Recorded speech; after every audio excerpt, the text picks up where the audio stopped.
অস্থিরতার মধ্যে আছি। তখন আমি বলি যে আপনি এই অস্থিরতা থেকে বেঁচে থাকার জন্য আল্লাহ রাব্বুল আলামিন আমাদেরকে একটা আমল শিখিয়ে দিয়েছেন, আর সেটা হলো আলা বিযিকরিল্লাহি তাতমাইন্নুল কুলুব। প্রিয় ভাই, আপনি বেশি বেশি জিকির করবেন। এটা আল্লাহ বলছেন। আপনার অন্তরের প্রশান্তির জন্য জিকিরের কোনো বিকল্প নাই।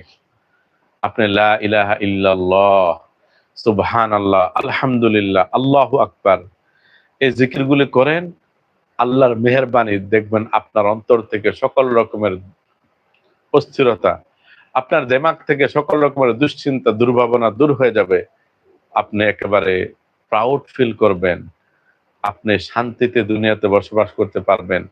প্রিয় ভাই ও বোনেরা, যে আল্লাহ আমাদেরকে সৃষ্টি করেছেন, ওই আল্লাহ আমাদেরকে বলছেন আল্লাহ বিজিক্রিল্লাহ, অবশ্যই জিকিরের মধ্যে রয়েছে তাতমাইন্নুল কুলুব, অন্তরের প্রশান্তি। তাহলে আমরা হাঁটতে বইতে এই জিকিরগুলি করব। কমপক্ষে একটা সময় বের করেন, যেই সময়টাতে